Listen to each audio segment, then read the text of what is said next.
Testing, testing. Whoop. Watch your roster by your foot there, buddy. Testing, testing. This door here, hon.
Welcome, ladies and gentlemen, Land Shark Nation. We are live from Bowles High School in Jacksonville, Florida at George H. Hodges Field on a spectacular day for Thursday lacrosse tilt between the Oceanside Land Sharks visiting the Gulf Breeze Dolphins. So Bowles was nice enough to grant us their stadium and their facility as they're hosting a larger tournament this weekend.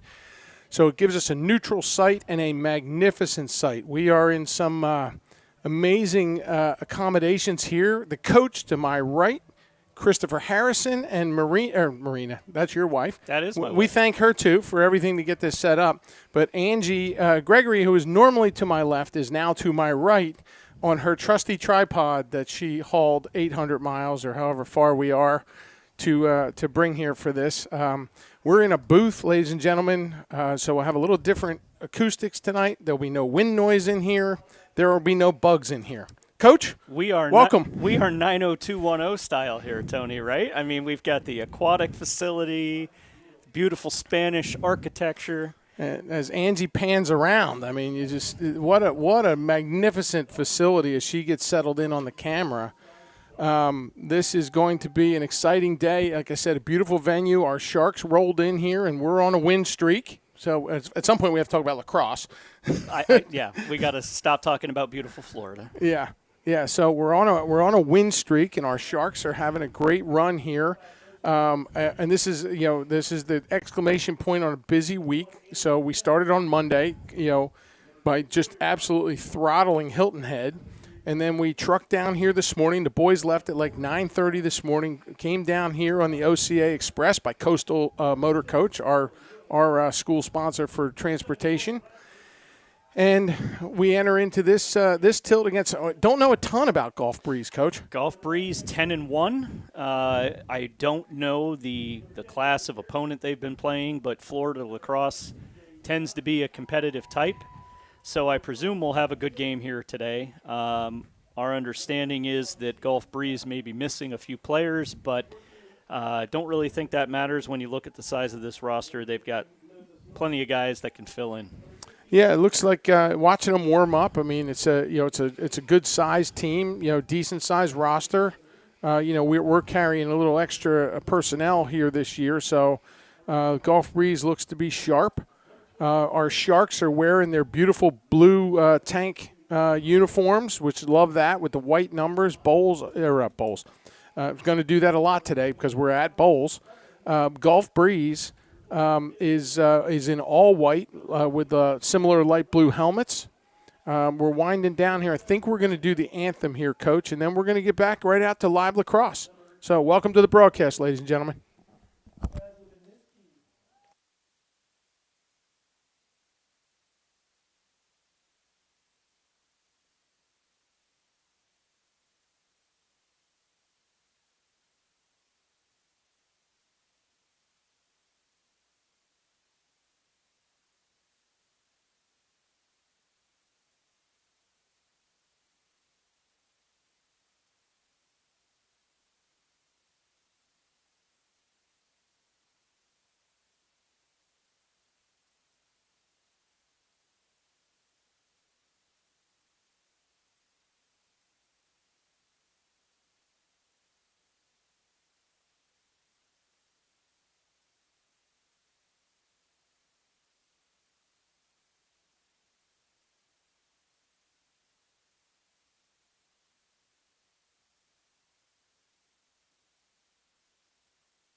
And we are back live from Bowles High School. Welcome back, audience.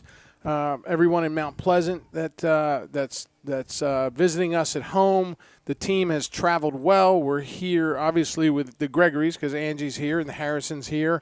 I see Robo Reese's parents down there. I saw Titus Gillum's parents, the Trigger and Silas Gillum's parents down there. And a special shout-out to Nana, as I understand she has become quite a fan of ours, Chris. Hey, the Gillum grandma. We love our fan club. Yeah, the Gillum grandma loves us. So we're excited to have them. I saw their folks on the way up here. Obviously, we've got a host of other parents that have traveled down here. So welcome one and all. And we are thrilled to be able to bring this to you from the road. We've only had one away game, so we're 1-0 on the road. So if we're going to have number 2, why not make it a 5-hour commute and right. a vacation while we're at it? And a vacation while we're at it. Well, it's not by coincidence that once we take care of our business here today, the boys will be coming over we're staying at a hotel and we're eating at the Land Shark Grill tonight. So there's fitting signs for everything here. As the starting lineups are out at the field. Now, we're hoping that the 5-hour ride, and Gulf Breeze is out by Panama City, out by Pensacola. So, I mean, they had a hike, too. I think they actually had a longer trip than us, so commutes can't be the excuse today. And your boy Gavin Harrison, number 10, after the handshakes, is chugging down to the goal, and what a mammoth game he had the other night, boy. He is coming into the part of the season where he is thriving. He is a happy kid usually, but, boy, he was really happy the other night. Smile ear to ear. Just said to me, Dad, I needed one like that, and let's hope he's seeing the ball the same tonight. Yeah. Well, he's staring into the west, into the setting sun, and I only know that because we heard the announcer say the flag was in the west end zone. Right. So. Otherwise, we would be like, where are we? So. Where are we? So we are off to live lacrosse. The clamp is out, and number 24 comes away with the possession. That's going to be Jacob Keegan. He's driving in, and right away there was a behind-the-back attempt. Thomas Huffines, he foiled that. So a little bit of a start on our heels here. We've got the defensive posture going at our end of the net, and then Gulf Breeze is going to set up the offense here up to number 4. That's going to be Nathan Story at the top. And for those Gulf Breeze folks who may be tuning into our broadcast, we're going to work on the names. I always say we're just a couple of dads that do this, and we love working through the kids' games here, so the names will get better as the game goes on. Sometimes you're just going to be a number. Robo Reese is covering number 15 there. It turns all the way to Thomas Huffines. Huffines walks out to the alley with his guy. Number 4 is going to make the dodge. He's got a short stick. He's got Sawyer Arnold, big Sawyer Arnold. Sawyer takes an extra swap at him, and there's the first flag of the game. So we've checked that box. Sawyer got it done at the 11:07 mark. He's on his way to the box. That was pretty early today for Sawyer. Yeah. He's got to get that out of the way. Took a little late shot there. No reason for that, but actually looks like ref picked it up. Sawyer's out there, and all right. Play goes on. How about it? So he walked away. Maybe Sawyer pleaded his case, and he found the one ref in the world that gave him the green light. There we go. All right. Hopefully a sign of things to come. So Sawyer's out there. Thomas Huffines is stalking his man as they inbound the ball from under the goalpost. Out to the top here, top of the restraining box. A.J. Zarzaka honing in on him, forces him to go to his left. There's a weak shot that Gavin sees it the whole way, and your boy's first save of the game is in the cross. He's looking for the clear. A.J. gives him that avenue, his safety blanket. A.J. pulls away, splits two attackmen, takes the half line without much effort, gets the touch in the box, and dishes it off to Carter Gregory under the far alley. Tony, can't say enough how having A.J. playing that two-way midfielder role has really helped our defense in clearing the ball upfield. Just an amazing difference. Well, I appreciate that, and we've gotten a lot of feedback on that. And the best feedback's on the field. The players, everybody seems a little more relaxed. As for those that don't know, AJ played defense his entire life until the last 2 years, so it comes naturally to him, and he's more than happy to just help the team any way he can. Not sure what happened there, Tony. Ref didn't like what was going on and is sending the ball the other way. We've got a sudden change on the field, and we've got number 3 streaking down the field, Payne Mitchell. They're setting up their offense. Gavin manages to kick a shot aside, outlets to Peanut. Peanut over to A.J. A.J. about to get drilled. What a view we have from up here. Beautiful. So over to Silas Gillum. Grandma Gillum, your boy's in the game. Oh, MJ with a nice turn move there, but just got caught in the back. He turns it over, and they're doing everything they can do to get the ball to the goaltender, and they fail to do it. And Carter Gregory, Johnny on the spot, what a heady play. He picks up the ball, dishes it off to Ian Long. The freshman pushes it over to Jackson Hyman. You know, Jack's somebody we want to see something out of here. He's been playing a tremendous role, but, you know, the best step-down shooter on this team. And it's just a matter of time before he uncorks one of his 2 or 3 or 4 goal games. Because when they come for him, they come in bunches. Exactly. Jackson's a guy that's got to find his flow, and the earlier he does that, the better. So hopefully that'll happen here tonight. Play developing here. That was MJ Magic Zanone over to Jackson Hyman. They make the skip pass, pushes it behind the net to Carter Gregory. Carter over by the referee's got to get out of the way. He's covered with a long pole there, covered well. This Gulf Breeze defense is pretty stout, and we're going to be content to cycle it 0-0, 8 minutes left to go in the first period. Gulf Breeze running kind of a zone defense here, Tony. Yeah, it looks like that. I'm sure they've watched some film. We had somebody from Gulf Breeze tell us they watched it. And there's the trigger. He was going for that bottom right corner, and he's had a lot of success poking that corner, top and bottom. But he manages to fit it in that bottom corner a fair amount. We're lucky to have a left-handed shot up top like that, Tony. Very rare that you get a natural lefty here in high school, especially in our area. So great to have him out there. And Titus, like you said, he doesn't meet many shots he doesn't like. No, he's kind of like MJ in that regard. So speaking of which, Caden Costa's there, misses the pass, a high pass. Jackson Hyman couldn't handle it. The trigger wasn't in the right spot. So number 19 is going to bring it in. That's going to be Josh Hartig is going to bring it in from off the track. And that young man, he suns out, guns out. No shooter shirt for him. I was just going to say the same thing. I love it, Tony. If only it was 40 degrees, it would be better. Yeah, I love it. Right. He suns out, guns out. So props to you, number 19. Over to the goaltender. They're going to run the clear. We've got a pretty good ride going, a little pressure. They punts it down the field, splits to all the defense. Number 12 sitting there. That's Tate Claudio. Tate's looking for a place to go. The door closes on him. Peanut slams the door on him. Over Andy Jones, stalking his opponent there. Back over to the top to Nathan Story. Back and forth playing catch with number 12 there, Tate Claudio. Tate tries to make a move. Peanut goes for the can opener.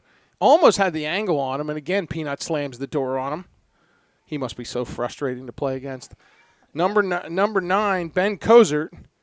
He's wheeling behind from X, dishes it way out. 23 falls down, and now they're going to fight for it. There's the over and back. We're going to get a free in. So Ian Long, normally set up behind the net, he's going to bring it in, run it over to the alley, gets the touch. We have nobody on the field, so we've got to get some people out there. Okay, here comes everybody. Here's Jackson Hyman up top with it. Looks like our similar complement. We got Liam Rosebach out there this time. Rosebach makes his first appearance into the game. The Trigger's got it here. He's going to push it back over to Jackson. Hot pass in front. Tries to turn around and gets one. Carter Gregory with the turnaround at 6:36 in the first quarter. And the all-important first goal, our Sharks draw first blood. Beautiful goal. Kind of looked like a bit of a knuckleball, but maybe that's just from up here. We're not used to having such this. Yeah, I mean, this penthouse view is really something. I mean, just crystal clear. Definitely picking at that top corner, which is beautiful, and Oceanside out to a 1-0 lead here. We've got no glare on the camera. The images from Angie are fantastic, as far as I can tell. I hope everybody's viewing pleasure at home is going well. So we're back out with the clamp on the faceoff dot. He got a little beat up during the first one. Cole's dad still in the Philippines, I believe it was the Philippines, on and doing his Coast Guard duty, so we appreciate you protecting the shores. Cole wins that one, flips it over to Carter. Carter takes a quick rip. Goaltender snares it. On the outlet, he puts it on the ground. Gulf Breeze outlets. Great back Ian check Long, by Long there. He had a nice stick check, and then Peanut number 14, Ethan Ruddock, was just being peppered from every direction. He had nothing but blue jerseys. Carter Gregory, magic, and it's in the goal. Bang. Quick play. 6:07. We're going to 6:07. We're going to 2 goals. They didn't score us yet. There it is. So the Sharks have come out meaning business, and you got to like what you see here, Coach. Yeah, good start here, 2-0. I think Oceanside wanted some time just to feel out the defense down there a little bit. I think they have an idea how that defense is moving around. I said before, I feel like it was a little bit of a zone. I wonder if Golf Breeze shifts to more of a man to try to pressure out a little bit more. We'll see if they make any adjustments here with 6:07 left in the first. Well, and I like the movement down low by the Sharks, even when they're a little outmanned down there against that zone defense. But the zone beater's working. There's the clamp. The clamp comes down with it. There's a little fight for the ball there. 24 comes up with it. That's Jacob Keegan. Something went on where they're getting a free in. So we've got AJ, Silas Gillum, AJ directing traffic. Silas gets run by there. Oh no, that's just those guys setting up. Peanut has number 17 in his sights, Tyler Parvin, or John Tyler Parvin. They're pinned out by the center. There's a big collision. AJ says, "Look, I don't know that if you're going to come in here, you're going to be willing to pay the toll." But this young man, he throws it away. So 17 took heavy fire from both Silas and AJ and ends up coughing it up. They're going to call a tip on that, Tony, and looks like it's going to stay Golf Breeze. All right, so Golf Breeze has got it, brings it in from the end line over to number 9, Ben Cozart. He brings it up top. Number 12, Tate Claudio. He's going to get peppered by Thomas the Pickpocket Huffines. Steps around the pick with no trouble at all. Thomas with that pole doing what he does. Just a matter of time before he comes up with the ball. He does a can opener, and there it is. He picked his pocket, folks. Beautiful. Doing what he does. The outlet pass is a little hot. We're going to forgive him, but now we're in a sudden change. AJ picks up that man. There's that defensive posture from AJ. He makes him cough the ball up on the sidelines, buys everybody some time. Wheels behind the net. Over number 9, Ben Cozart cruising around. He's got Peanut working the can opener there. Silas Gillum throws his whole body at him. Recovers nicely. Good job, Silas. What a good recovery. Good job on Meredith, too, picking up Silas's man as he was picking himself up. Yeah, and there's Reese Meredith. Robo Reese has his assignment. He's locked in. Thomas Huffines looking to pick another pocket, and he's close to it. There's a shot wide. Gavin saw it the whole way. Never a threat. They're going to count it as a shot, as it was. 15's going to inbound it. Hudson Brady. Hudson Brody? Brady. Brady's going to wheel it around. He's got Silas on him. Peanut peppering his man. Reese jumps right into action. Number 3 had a step on him. I guess the turf might be slippery. That's the third slip I've seen. The Sharks seem to be sure-footed, although Silas ended up on the ground a little earlier. And here comes the clear. They turn it over. Andy Jones under heavy fire makes a great dodge move, and he's running upfield full steam. And Andy is a quick young man when he is running full tilt. There's the outlet to Silas. Over to Ian Long. Ian's got it. MJ beautiful. Doing MJ things. Bang. Great job, man. What a transition game. So far, I mean, the transition game's been feeding into this beautifully. So 3-0 Oceanside, 3:39 left in the first. Love the patience there on MJ to get a fake. The tendency there can be to just get it on goal really quick. He took his time, put the fake on, and froze the goalie. Nice job. Yeah, really like what we see out of this Sharks team. No hangover from the drive. They seem sharp. They seem fast. It is not beyond our team to get a little lackadaisical when they have idle time on their hands. Certainly, which is natural, but we seem to take that to a little higher level, and we see none of that today. There's a procedural issue on the clamp, so Cole Bradford's going to step out. The Fogos are going to run off. Number 5, Nick Simmons, is going to bring it up. Hands it off to number 10, Austin Boyd. Boyd comes over, and he's got a face full of CJ.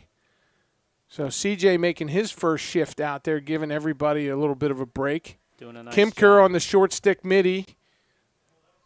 And there for sure, and just to make sure he got the penalty, Sawyer may give him a nice cross check in the back on the way by. I doubt that the referee is going to pick that flag up. No, there's two of them. There's two of them, and they missed the goal. Gavin was there. So Sawyer Arnold's going to give them their first man up. We're going to bring the man down fortress in. That's what I'm calling that. It's the man down fortress. I like it. Yeah, I've named our special team the man down. Our man down defense is the fortress. I would hide behind those guys. Because if you've got Robo Reese, Thomas, Peanut, Andy Jones, and AJ, your boy's in good hands. Yeah, I feel good. So the fortress sets up shop. Looks like they're looking for some signs from the sideline here. And game on with the man down. So number 12 is going to bring it in. That's going to be Tate Claudio. We'll see what this man up's got. Over to number 9, Ben Cozart. Cozart wheels it back over here to 12, Claudio. Up top, 17 is John Tyler Parvin. I'm going to have to shorten that name. There's a spot in front, and number 9 gets the goal. So the fortress broke down a little bit there. Maybe I spoke a little too soon. Ben Cozart tallies the first goal for Gulf Breeze at the 2:40 in the first period mark. So we've got Oceanside 3, Gulf Breeze 1 on a man-down goal. And it appears that, they wouldn't release, it's unreleasable. He's still kneeling down. I struggle with this sometimes because they scored. Yeah. So normally, if they score, he would be out, right? Yeah, they must have felt that the hack in the back was a little flagrant. Well, it was probably the second one that made him think that. That could have been. Peanut lost his stick there. Yeah. So we've got AJ cruising down there. Number 5 brings it in. Nick Simmons, and he wheels off in favor of the offense. So Oceanside doesn't want to find themselves giving up 2 here. Yeah, so the fortress is going to have to fortify here fairly quickly. And it looks like Gulf Breeze is content being patient here, moving the ball around the outside, waiting for the opportunity on the inside. And there we had a tip, but cleaned up. Yeah, so there's calling plays out there. I see 33 over there, not my son, but Wesley Morrill. We just came back to even, and Kim Kerr did just enough to tie up 12, so we missed that pass. And they're waving it our way. Yes. So that was a turnover on Gulf Breeze. So we're going to start with the offense out there, and apropos, AJ's going to bring it in. And they're going to run the clear. So over to Thomas, back to G. G's looking over to Andy Jones at the sidelines here. He needs a place to go with it. Makes the skip pass all the way to Thomas on the other side. So we got Mitty back. Thomas is in. And we're in pretty good shape here. I think we'll take our time, let Thomas clear the offensive zone. Yeah. Get the right personnel in. AJ's going to wheel off. Take a break. Here comes Titus the Trigger. Carter Gregory, or that's Rosenbach coming in, right? Rosebach's coming in. 26. God, our view from up here is outstanding. Yeah, this is incredible. My goodness. 55, or Carter Gregory. Ian Long had it inside there, and the goalie scooped it up. Carter was right on the doorstep there. MJ was lurking and just waiting for something to pop out. And then in transition here, we're collapsing down low. There's a big shot. Snared by Gavin Harrison. Gavin's still feeling some of that juju from last game, which is good. You know, he had both legs spread, knees bent, cross out. He looks good, Coach. 41 seconds left in the first. Pretty quick quarter here so far, Tony. Let's see how we're going to spend that. You got to think. We're always looking for that last shot, Yeah, like the I'm 10-second mark, 8-second mark. There's a timeout. Looks like Tom's going to take a timeout and draw up a play for this. Pretty smart. That'll So give us some time to do sponsors. I don't have my sponsor sheet. You don't remember him, Tony? Well, I remember Ben Franklin Plumbing. That one's an easy one. And Bowline Wealth Management. Of course you do. So Woo. Your business and my business, we've got. We're up there. Let's play a game here and see if I can do it with the tiny thing. So, Thomas Supply, Benjamin Franklin Plumbing, Longshore Boats, Saltwater Rides, Bowline Wealth Management, McDonald's, Matzo, Jersey Mike's. Coastal Millwork, Intermodal, Fast Trans Intermodal. What am I missing there? Axis Endurance Coaching. Beacon Community Bank. Beacon Community Bank. I'll throw Pinnacle Bank in there, Pinnacle Financial Partners, because they bank our school. Charleston Elite Lacrosse, Low Country Lacrosse. The Hollingsworth family, the Harrison family, the Gregory family, the Funkadelics. The Heinemans. The Heinemans. This is some game. So maybe by the end we'll have them all down. We'll do better next time. Yeah, we'll do better next time, folks. I mean, when we're trucking it 5 hours to do this broadcast, and then there was a little bit of confusion as to what field. If you could see this campus, it's basically a college campus. So what field are we on and where? And then all of a sudden, normally we broadcast from the field, but we're up in a box. And Tony, I said it before. You remember 90210 from our absolutely. Teenage. You feel like you're on that campus. It's ridiculous. It's beautiful here. So we're going to kick off with 31 seconds left in the first. We're not kicking anything off. We're going to finish off with 31 seconds left in the quarter. Coming out of the timeout, Jackson Hyman wheels over to Carter. Not a lot of movement out there. I'm not sure what it is we're trying to do. I guess Carter's going to size it up for the dodge. Caden Costa moves out, trades places with Carter. He feeds it over the trigger. The trigger gets a step, turns around, shoots wide. Magic Zanone goes out to get it. 9 seconds left coming in, looking for the last shot. Jackson Hyman would be great for him to take it. Go ahead and rip it, Jackson. There it is, a little bit wide left. And that's going to be the quarter. So we've got 3-1 Oceanside Collegiate Academy Land Sharks over the Gulf Breeze Dolphins. Love that. Sharks and Dolphins. Sharks and Dolphins. It's like Chutes and Ladders. Yeah. So a spirited first quarter. We're feeling good about it. Our coaches, I started to say, we got on the road about 9:30 this morning. That was confirmed that we were on. The boys were on the road and they were on their way down here. And I don't know what time did you leave, Coach? I was on the road at 10:30. Yeah, you texted me. Right around then, I guess it was. So. Traffic wasn't terrible, and, everybody gets here. And then there's a little bit of confusion about what field we're on and how we get here. And then even if we had a game or not. And even if we had a game or not. There was some question about the schedule. The guard at the gate was convinced that there was no lacrosse happening here tonight. So, well, he could not be more wrong, and we do have lacrosse here. So the whole reason I'm telling the folks that at home is for an extra shout-out and thank you to you. Folks, you got to understand, Coach Chris, he lugs this stuff around. We've joked about it. Since the beginning of the season, it's riding around in his big Jeep Wagoneer, and he lugged it all the way down here, and he's going to set up, and he comes in early because of the technical piece that I could never do.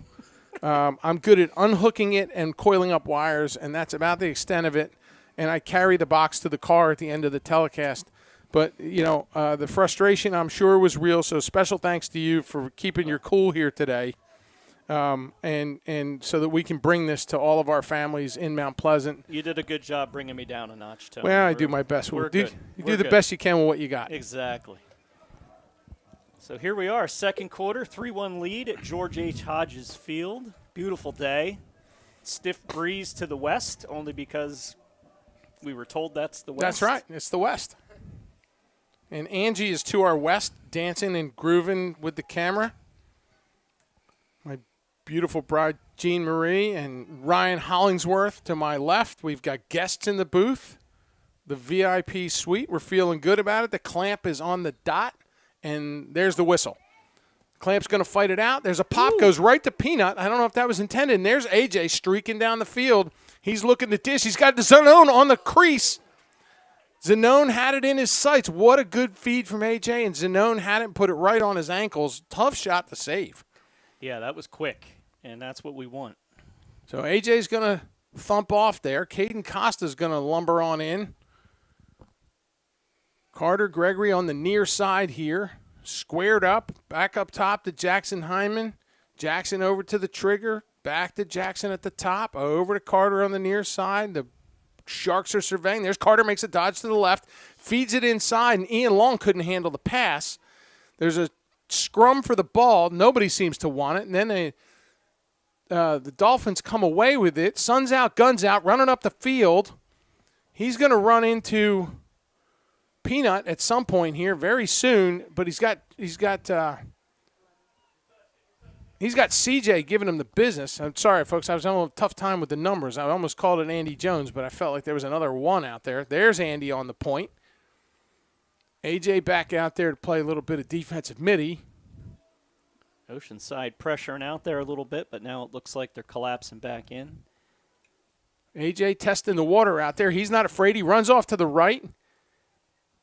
Oh, great poke check by Andy Jones. Andy Jones, goodness gracious, way to get the ball. The ball's flying around, gets into the cross of number 12. And that's Tate Claudio again. I think he had the only goal. And there's number 9, Ben Kozert. I actually think he had the first goal. I think he's got them both. And he just twisted G into a knot there on the crease. Not much G could do there. Yeah, he had two guys coming in on him from opposite directions, unguarded, and kind of tough for him to get across the mouth of that goal. But great goal there by Gulf Breeze, 3-2 with 10 minutes remaining in the second. Oceanside's got to find that momentum that they had in the first. Yeah, and it looks like there's been some adjustment, like you said, on the defensive end for the Dolphins there. The clamp coming away with they're playing field hockey with it, but they're scooping it. They're scooping it in the right direction. Now, if somebody will scoop it up, no, it's going to be the Dolphins come away with it. 14 streaking up the field. He's got Kimker running stride for stride with him. Silas Gillum comes on. Andy Jones stalking. He's on point. He's got the ball. He looks for the can opener. Harassing the young man. That's number 10. That's Austin Boyd. He's trying to get around. He can't do it. There's a drive in front, a pass in front that's errant. That goes all the way outside the restraining box, out to the 40-yard line. And now Peanut doing Peanut things where he's just going to harass number 9 until he coughs up the ball and he hands it off to one of his teammates. Kimker drives his man off to the right. And there's an errant pass, forces it a pass. He had CJ bearing down on him, and he turns over the ball. So good job, Sharks defense. Yeah, where the Sharks might not be making the big check on that series, they were doing a great job keeping Gulf Breeze on the outside and giving them some bad angles, which is good for us. Oh, tough pass there by Harrison. I got a report from my cousin, Gerald Zarzakis, said not sure what happened to the picture, but it went blurry. Uh-oh. So, I don't. I'm reading good here. It looks good here. So maybe it was just a little focus issue there. We are broadcasting from behind glass, so there doesn't seem to be a glare. Great double team there by Jones and Johnson. And CJ is just, being harassed there. He offloads it to Andy. So it's a lot of J's, CJ, Johnson, and Andy Jones. So one hands off to the other, and now we're on offensive. The offensive machine is in business. Back to Magic Zanone, over to Carter Gregory. They pitch and catch for a little bit while we get the lineup straight. The trigger trotting on. He's lurking out by the 40-yard line. Jackson, the top of the restraining box. Is it my imagination, or is there not a restraining box on this field? There's not a – well, there is. It's the black lines coming down the side there. They don't put the top line. They just use I guess the 30-yard line. line. 30 is the top line. Yeah. I've never actually seen a field from this angle. I've either been on it or in the stands. We're not used to the penthouse. Yeah, this is really something. All right, little tough bobble there by Carter Gregory. No harm, no foul. He corrals it in. Jackson Hyman looking for somewhere to go. Carter up top, feeds it over to the trigger. Sun's out, guns out, got him covered. Carter Gregory at the top. He draws a slide, an early slide. Feeds behind the net to Magic. He's going to look for Jackson. Jackson had an alley, didn't like it. There's the trigger. He's never met one he didn't like. He's going to find a way to pull it. Carter looking up top, feeds it inside, and Rosebach with a good feed, Carter, and Rosebach was quick to pull the trigger. There's a whip check by number 17, John Tyler Parvin. He puts on, but to no avail, and there's one gets scooped in by the freshman Ian Long. He's bowling for dollars, and he gets the point. Love it. 4-2 Land Sharks. And that was just a real lesson in stick-to-itiveness there. They were really getting harassed. I mean, the defense was good, right? Yeah, defense has been solid for Gulf Breeze here. Oceanside's been having to earn it every time they're down there. First couple goals were in transition. But definitely on our established offense, they're making us work it around and find the space. Yeah, I think that the offense is finding the creases. I mean, and we've got an interesting view up here that we keep saying we're not used to having. But to look for it from up here, I saw 2 or 3 alleys where somebody might have taken a shot and pulled it down. It makes you understand why in professional sports, college sports, they have guys in the press box. This view just really gives you a different insight on the game, definitely. So people use this for strategy, not just talking. Exactly. That's what you're telling me. Exactly. So we've got out on the field. The offense is back in business. Caden Costa comes in. Ian Long in front of the net. Pushes it out up top to Jackson Hyman. Magic Zanone trucking down toward the cage. Everybody's set up. Kamikaze lurking. Ooh. The big drive by the trigger goes off the goaltender. Did he get goalie on that? I think he got goalie. It just seemed to change trajectory. Maybe I saw it wrong. Carter Gregory wheeling. He gets a slide. There's Ian inside looking for 2. They kind of ran the same play again, that feed inside to Ian. I love that feed, and I love that shot. And Ian going. Oh, and there's an interception. Sorry, Coach. There's an interception by Carter Gregory. He feeds it over, and he's got the trigger and Yahtzee.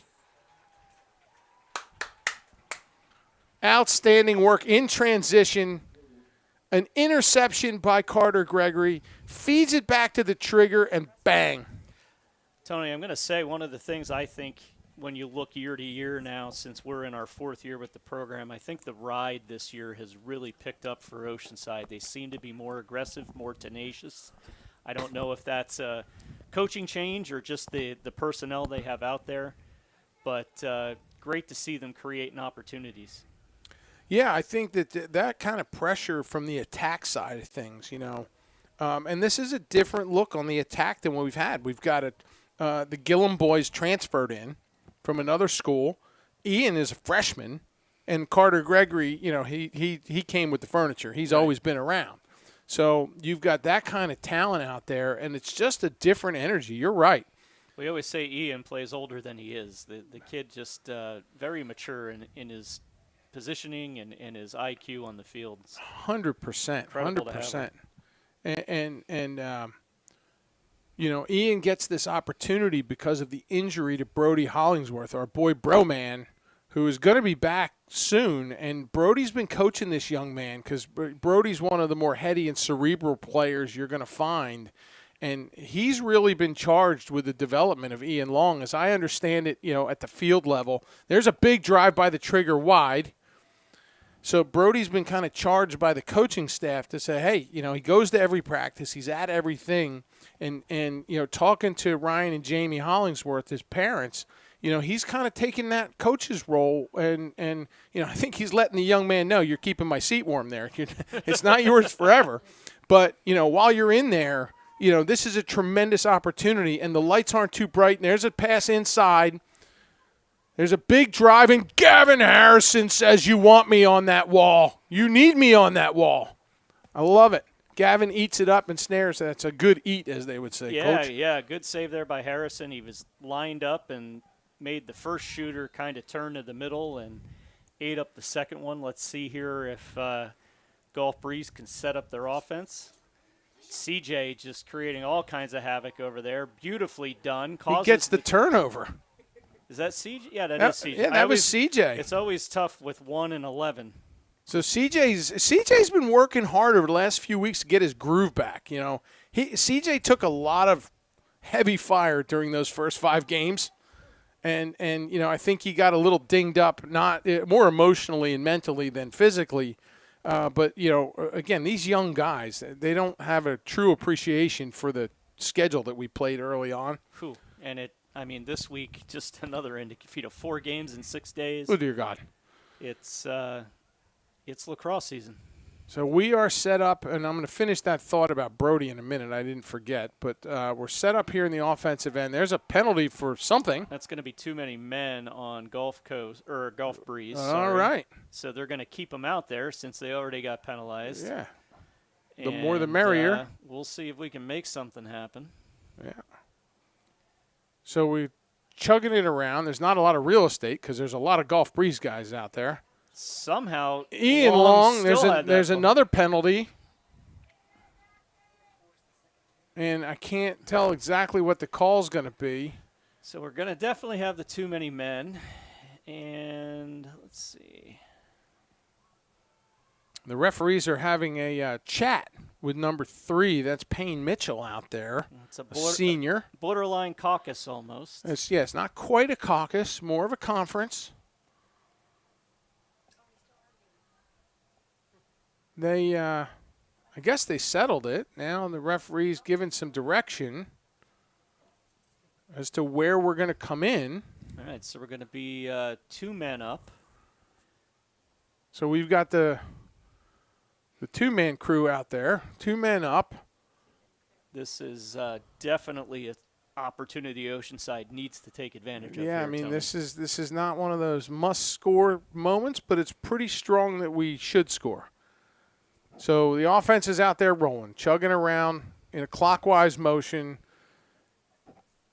Carter Gregory looking for somewhere to go with it. He stutters on it. Magic says, I'll take that shot wide, and he puts it in the twine from an impossible angle. That was a tough angle. So good look back by Gregory there to Zanone, who just found that bottom corner. You got your handy-dandy stat thing. Is that a hat trick for Zanone? No, I don't believe so. Are you sure? Oh, it is a hat trick. How about that? Throw the hat. Throw the hats. Whee! So before the half, with 3:21 left to go in the half, MJ Magic Zanone's got his hat trick in hand, so he will continue to work on a sombrero from here on out. Yeah, we're used to doing MJ doing MJ things. Right. So great job by him. And it was interesting because Carter, once again, they're doing that waltz out there. There's so much firepower on the field for Oceanside at one time. Who do you cover? Right. Anybody can be the shooter, and that's what's great about this squad. And so we come away with it at the dot. Cole the Clamp gets buried in all that. Peanut gets it out, outlets it to Kimker. Kimker hands it off to the trigger. And over to 14. There's a young boy throwing a tennis ball outside our booth, and every time I see it, I think it's a flag. So I'm trying to think there was a penalty. Similar colors. So we are even strength now. There's an athletic play behind the net by Rosebach to get the ball up top to Heineman. Heineman's salivating to get a shot here. He's so close. He just can't quite load it up. And then he turns it over. He tried to drill it through and split 3 defenders because if he got that through, then Rosebach was wide open on the other side. It was a give me if that made it through. Yeah, so a little too much to hope for. I don't think he's going to get beat up in the film room for that because it was a calculated gamble, and it looks like there's going to be a timeout for Gulf Breeze. Well, that was a flurry of activity there for the last 10 minutes. We had the 2-man up, and I started to say you get Carter Gregory out there and the waltz that these guys are doing and the patience and the development that we're seeing in this Oceanside team from Coach Tom Harris and Colin Reich and Clark Seaton and Alex Rode with your boy, the goaltending coach, special teams coach, Joey Boylston when he's with us. They've really started to gel coming out of that brutal murderer's row of a schedule that we had early on, and I alluded to that a minute ago, Coach, that these young guys, ignorance truly is bliss. Yeah, they didn't know what they were in for, right? I mean, you think Ian Long comes to this team as a freshman. He's hoping to get on the field. Not only is he on the field, he's on the field all the time. He's contributing as a major part of this team. And, I think people at home might get a little frustrated when they watch our boys move the ball around because they're like, why are they just kind of moving it around? Why aren't they doing anything? But I think Oceanside is doing a better and better job of feeling out defenses and finding those holes, and you can see it a little better each game. it's like we don't have to work as hard for those good shots, Tony, because we're being smarter. We're visualizing what's happening out there on the field. Yeah, I agree with that analysis 100%. And just to watch the development of the older guys and the quick development of the younger guys, and you know, the core of this older guy team, so the AJs and the Peanuts and the Thomases and the Brodies and the Costas, they've been playing together a long time. And, you know, there's a trust among those guys. When you throw a couple freshmen in there, they've earned their stripes and they've earned the respect of these seniors. Back underway, and Arnold comes around. He's not in the box.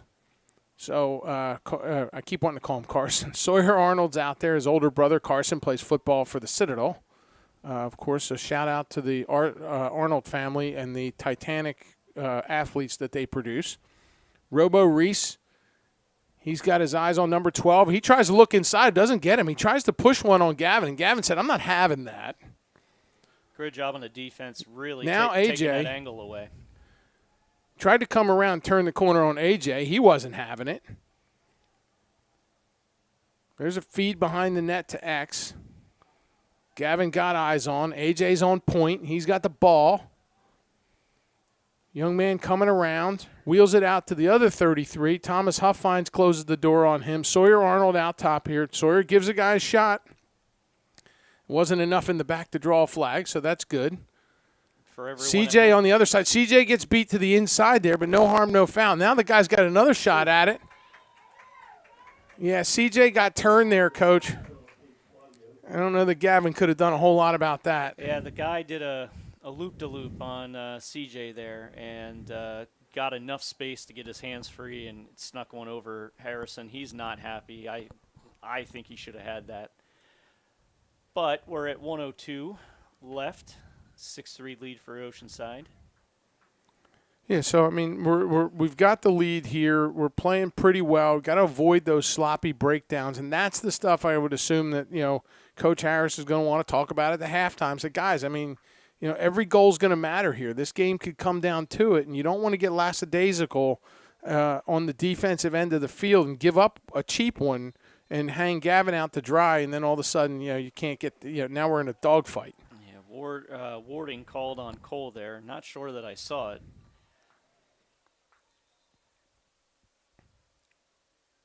What was that? Oh, something going on here. They're telling him to get back out on the dot. Or they're going to give him a free in from the dot because they're saying there was no possession declared. So they get the free in. Number 5 brings it up. Nick Simmons. Peanut just takes it away from him because what else would Peanut do? He takes it away from him. Now Peanut's going to run the clear. He's looking for Silas Gillum in the top, right up front. He pushes it off to Kimker. Kimker runs. He can't hold on to it. And I think Tom got a timeout in somehow magically there. Goodness gracious. So I would be shocked if they grant this timeout. I don't know that qualified as possession. I think Kimker had that ball in his stick for about a half a second, but apparently he called it in that half second. Well, and I don't know that the referee was at a vantage point where he could see because Kimker was in a crowd. Yeah, and it was the far ref that was kind of saying, wait a minute here, but the ref that was close to it.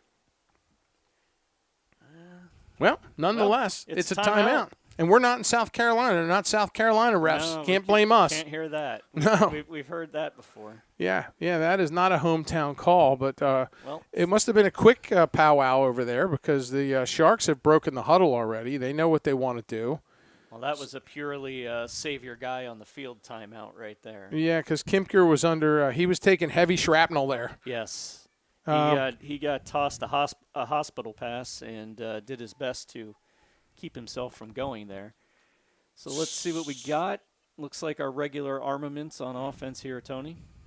Yeah, so we got the trigger. We got Jackson up top, and we've got Carter over here, Caden Costa in the middle, the youngster Ian Long, and then MJ behind the net. And then, of course, standard fare on the defense. Over to the trigger under the light post. Back to MJ green cleats. Carter Gregory on the near side. He takes a poke. spins it around, looking for the feed inside, didn't have it, pushes it over to Jackson. Jackson over to the trigger. The trigger, he throws it at the net and puts it up under the crossbar with 10 seconds left. Now, we could say that Tom drew that up in the timeout, but we all know the trigger just found it and he ripped it. You know, Tony, I was watching Titus for some reason across the field, and I saw him just look like he wanted the ball. And I'm thinking, you can't shoot from there. You're at too bad of an angle. Well, he knew he was coming around, and Yep. Nice job on that shot. And he put it in the dirt and bounced it up under the crossbar. He's been using that bounce shot to his advantage, too. Yeah. That's 3 or 4 in the last 2 games. He's become quite the technician, and I understand Nana Gillum taught him that. Everything you learn from You your learn Nana. from your grandparents. I understand Nana Gillum might have taught him that. I mean, I could be wrong, but there's another shout out for Nana. So the Dolphins are going to come in. 9 seconds left. There shouldn't be much to report here in the next 9 seconds, I'd like to say. We need a good defensive stand here. So Sawyer Arnold giving the business. Guy throws one at the net, number 12, that was Tate Claudio. He throws one at the net, and the Sharks got to feel pretty good. 7-3 at the half here, Coach. You think they've got some things to clean up, but, like the breakdown down low, they're going to want that goal back where CJ got turned twice and, maybe or maybe not should have had it. You've got some turnovers in the scooping. I don't know what the quality of the turf is. I'm not making excuses for anybody, but we've seen some guys slip sliding around, so they might be gripping the stick a little hard to maintain their footing. But all in all, pretty good effort. If you're in the halftime huddle, what are you saying? No, I think it's a good first half, Tony. I really do. 2 of those 3 goals I think were legit. One we might want back. But overall, I think it's been a good first half game for Oceanside. They had some good opportunistic plays. Not a ton of mistakes, which is good. And looks like they're responding well to the road trip here so far. Well, I couldn't agree more. So a couple little shout-outs we want to make back home. I think I think that we've got I know Tom's wife did not make the trip. So we're going to need to shout out the entire Harris family, Shanna and the boys and everybody. Originally, when we talked about this trip, Shanna and the boys were going to come, so I'm not sure what happened there. But Shanna texted me earlier. So, Shanna, I know you're watching. I know you're listening. So I hope you're enjoying the show, and we miss you here. And as well as Mom and Pop Harris there. Always great to see you. We'll be back in the friendly confines at the Reef the end of the week here, and we'll see everybody there. So we're going to take a quick break because we have to hike to the facilities. We're men of a certain age, and we're going to go do that, and we'll be back shortly.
Testing, testing.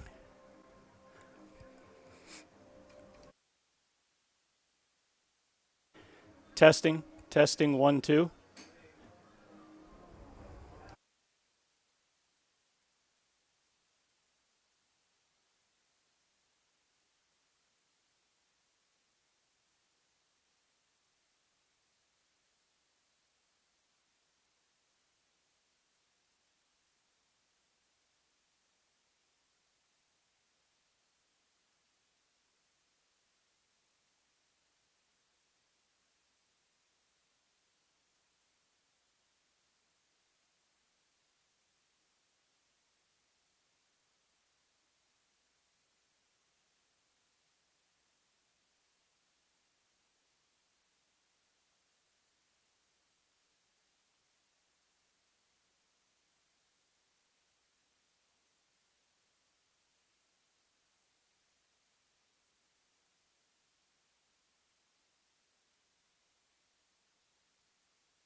And we are back live from Jacksonville, Florida at the campus of Bowles High School with the tilt between the Oceanside Collegiate Academy Land Sharks and the Gulf Breeze Dolphins. And Land Sharks are up 7-3, and we are back underway with live lacrosse. AJ runs past the ball. You need to pick that up, son.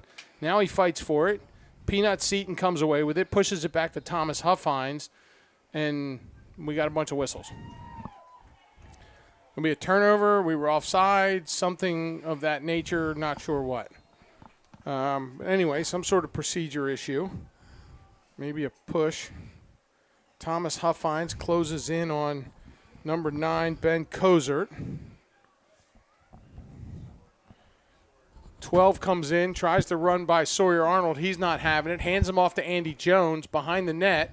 He runs through the pick, and Gavin Harrison misses it. Can't answer the bell there. Sorry, I was excited. I thought he had it in his cross. That was a premature excitement there because I thought for sure that Gavin was right there. He looked like he had it sized up. Yeah, he sure did. So in any case, that's going to be a quick goal. So 7-4 at the 11:26 mark. It's going to be 7-4. land sharks. So not any serious damage except, a little psychological. These guys made some adjustments at the half. They end up, we make a procedure issue. We turn the ball over. All the things that coach probably said we don't want to do at the half, we just did. Yeah, so now it's how you respond. Right. And we're starting here with a face-off win. Right. We get a face-off win. The clamp comes away. Peanut Seaton. AJ feeds it over to the trigger. Trigger drills one under the post. Woo! Outstanding. That was hot. Wow. That thing should have had a stewardess on it. Goodness gracious, that was fast. So that puts Trigger at his hat trick for the day. So hats off to the Trigger. Hats off to Magic. The offensive tools are working. Ian's got a couple. So that leaves Carter and Heineman that need to chime in to make this, one for everybody. Actually, we got Carter with one and Ian with one. Carter's got one and Ian one. Okay, so we're back out on the dot. I mean, look, we've surrounded the freshman with some pretty good hardware on the wings to come up with balls. So if he doesn't lose it clean, we got a pretty good chance.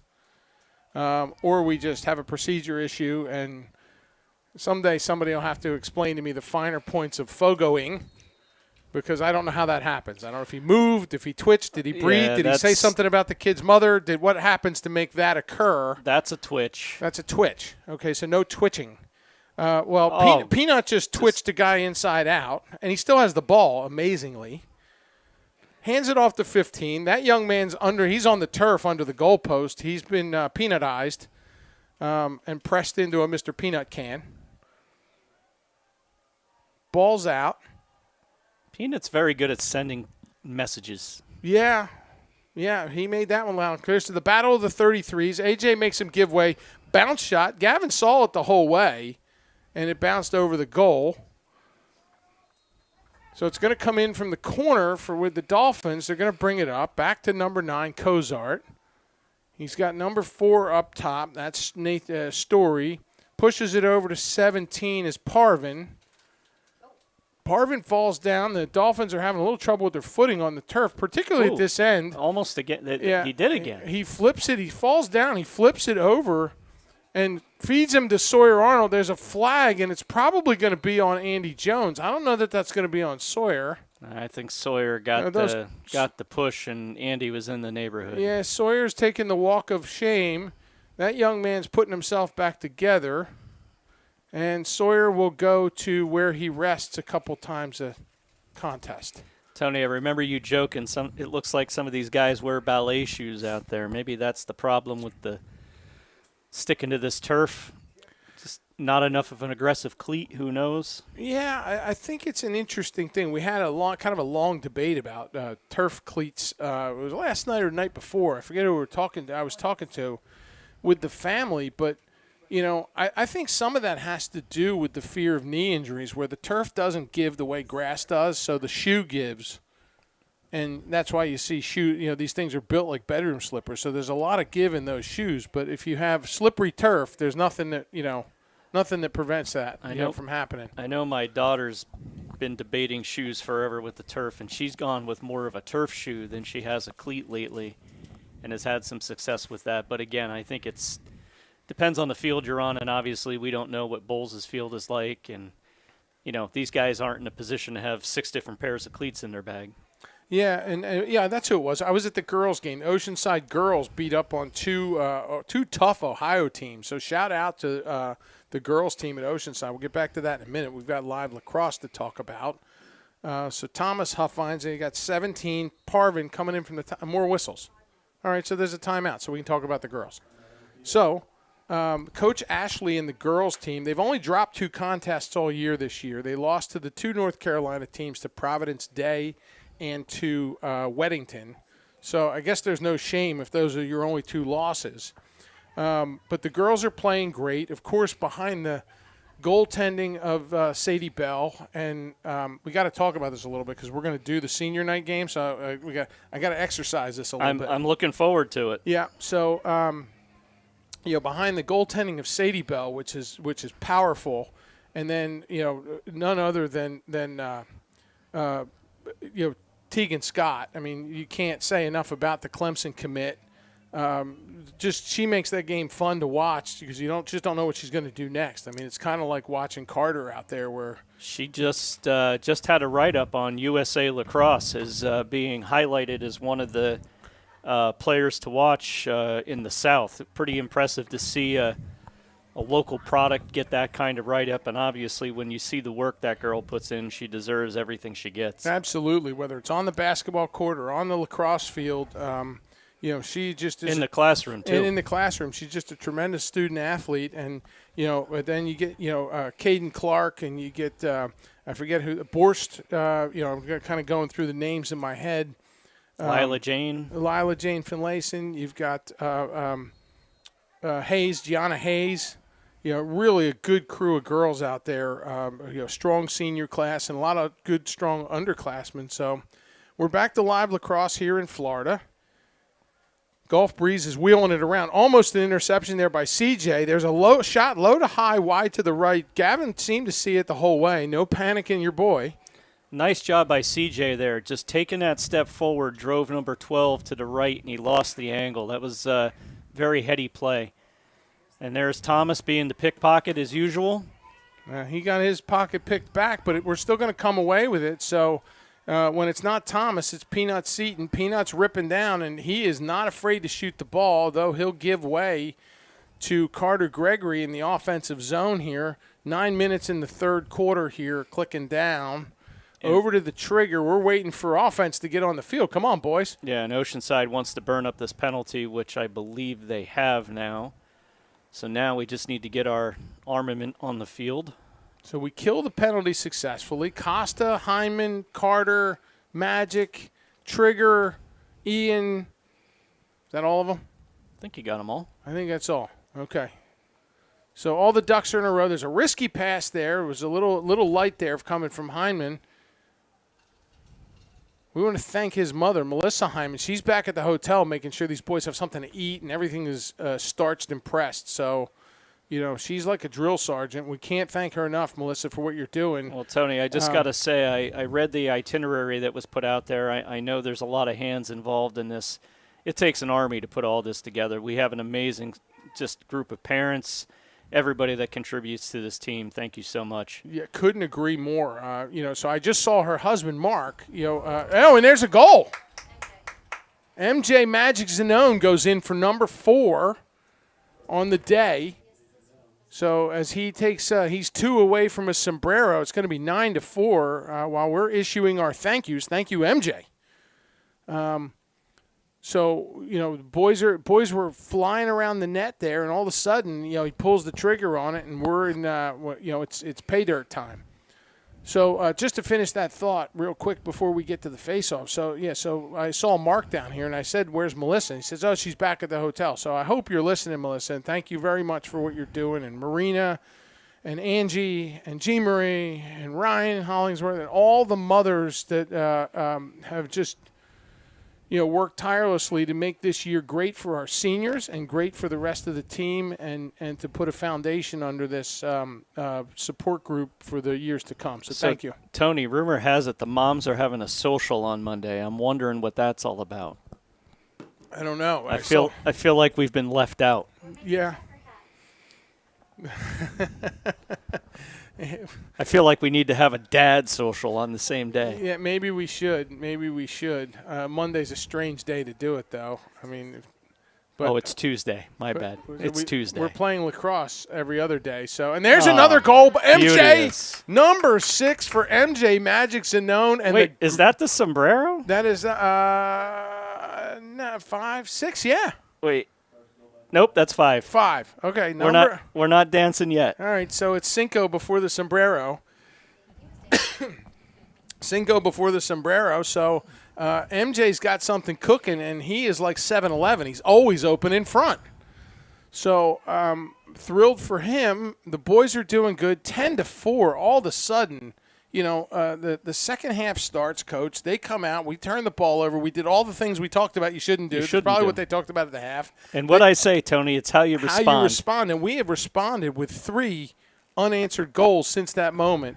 AJ's going to take this poor fella. I can feel this is not going to go well for Golf Breeze right here. AJ's not going to give up on him, and here he goes. turns him over to CJ. CJ openers him.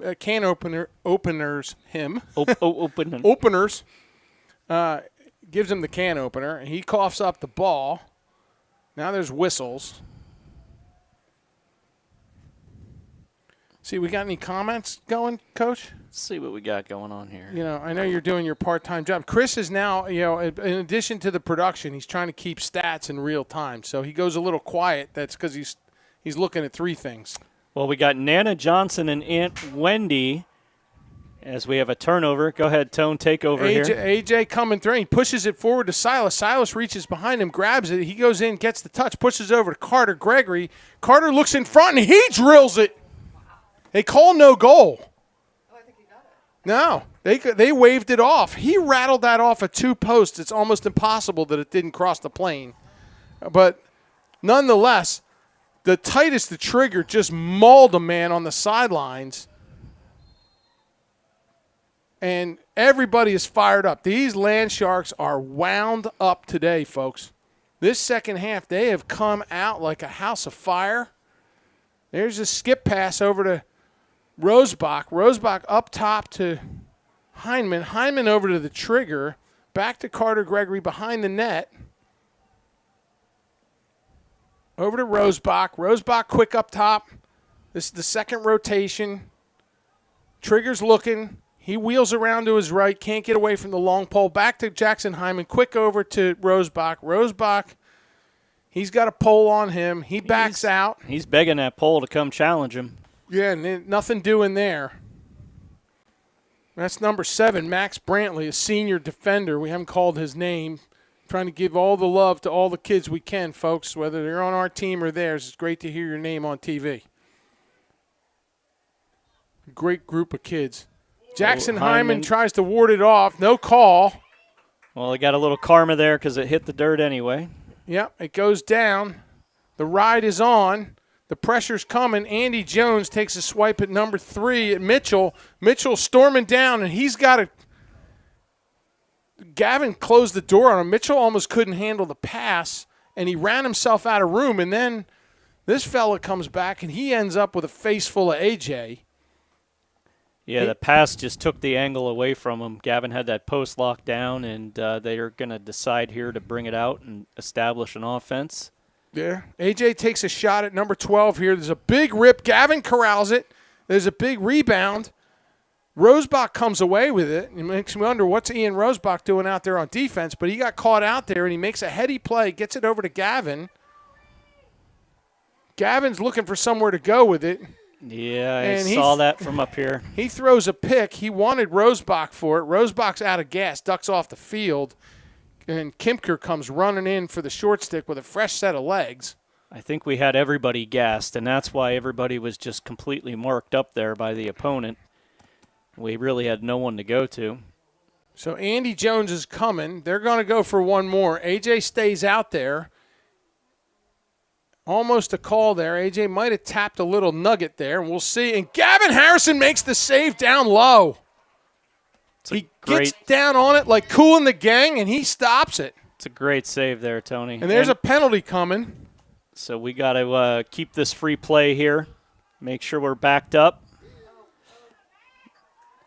No possession. Nope. There we go. And there's the call. So, all right. While we're making the call, Nana Johnson and Aunt Wendy made the trip up to Jacksonville from Southern Florida to watch the Sharks. Great game, Sharks. Keep it up. That's from Sheila Johnson. I'm assuming CJ's family. We got the Baxes. Thanks for the live feed. Great commentary. Go Sharks. Eric Miller, go get 'em. Of course, we have Dennis Bradford. Halfway across the world. Good morning, as he says. Good morning. It's morning over there. Yeah, yeah. And the football team looking out for us. You all sound amazing. Thankful for the broadcasting crew and the volunteers. So lots of good comments out there. Thank you, everybody. Fantastic. We've got my father, Pop Z, as always, tuned in Mount Pleasant. My cousins, Jimmy, Gerald, and Joey Zarzaka are all tuned in, or at least 2/3 of them I know are watching because we got comments from them. So love to all of you. Thanks for listening in for us and supporting AJ and the crew here for the Land Sharks.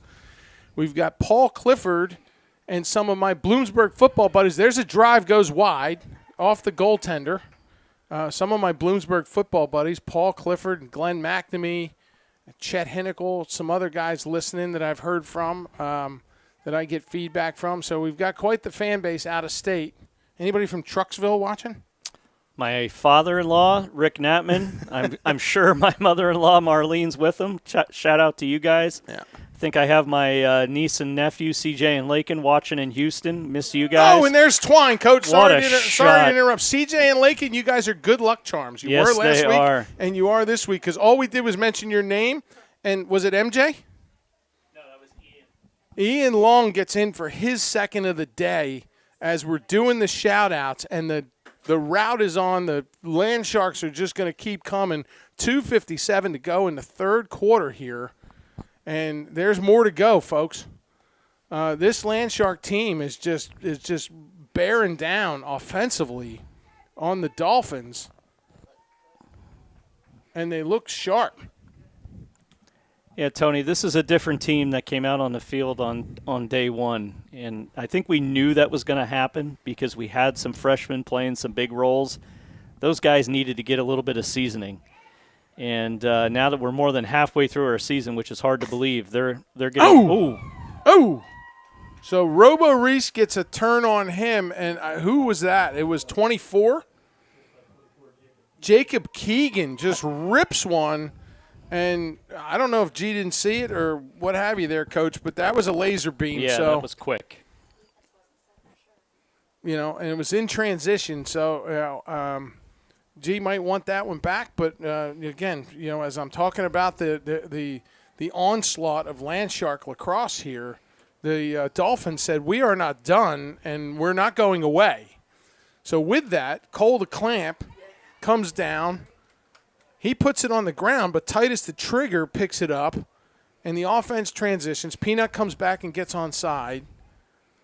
Jackson Hyman, go ahead, Coach. No, I was just going to say, Tony, you got to think with this 11-5 lead. I mean, no, I don't believe a 6-goal lead is safe, but you have to think Oceanside's going to move with a little bit more of a slower pace here, get the ball around, just try to slowly eat up clock over the remainder of the third and the fourth quarter. Yeah, I would think conventional wisdom tells you that, but we haven't had a lot of success with that, Coach. I think, Chris, the Land Sharks, the boys, these Sharks want to eat. There's a skip pass. Oh, my goodness. Skip pass through traffic, and it almost worked. This team hasn't had a lot of luck slowing it down and playing conservative. They're better when they're gripping and ripping, and I get you. Let's kill all the clock we can get. No, Tony, I agree with you because I'm a big hockey guy, love the Philadelphia Flyers. Over the years, anytime the Flyers seemed to play conservative to hold a lead, they lost the lead. It would drive you nuts watching it on TV. Mm-hmm. So don't know that I want to see Oceanside necessarily do that. But definitely moving the ball around, finding your better shots, not a bad deal. Yeah, I think we've got a group you can kind of trust with that. I mean, we're minimizing turnovers. I mean, we're making turnovers, but we're not. It's if you go back to the team 2 years ago where we just threw the ball away every chance we could get, as part of the youth movement at the time, there's nothing but experience. So see there's one in transition. Gavin gets a piece of it at point blank range. I think that was Reese that actually tipped that. You think? Was it? I thought it went off like The goalie? Gavin's head. I think it went off of Gavin's head. Well, nice job, Harrison, my boy. Yeah. He's just feeling better and better and stronger every game. So Sawyer Arnold out of the box and back out for another shift. Giving number 12 a couple of two-handers there. Claudio says, I'll turn around. See if we can go the other way. You can work on the other shoulder. No. It's got a pick working. Yeah, no, you can't pick him because now he hands you off to the pickpocket. Thomas is working on your lower hand. There's a feed inside for number 10, Austin Boyd, and that results in a turnover, and they're going to run the clear. Good job. AJ, somebody tried to take him down, and they don't realize he's very bottom heavy and has a low center of gravity. You're not going to knock him over. Tough pass. That pass gets handcuffed for Ian. And that's going to be a turnover, right? It will be. 18 seconds left in the third. 6-goal lead for the Land Sharks here in Jacksonville, Florida. Yeah, I mean, I'm seeing sparks out of this Dolphin team, and make no mistake, this is a really good Dolphin team, and these guys in transition, I mean, they're having no problem getting to the cage if they want to, and when that opportunity presents it. So every time we make a mistake, they seem to get where they need to go. Yeah, I think the transition game is their game. I mean, maybe it's just today, I'm not sure, but they have done very well in transition against us. So we're going to have it in the back corner here, the trigger. But it's our ball, so it went off of them. I thought it was a turnover. So the trigger's going to bring it in from under the scoreboard. We're just a bunch of dads, Tone, right? That's right. We're just a bunch of dads. Thank God we got moms that tell us what's right.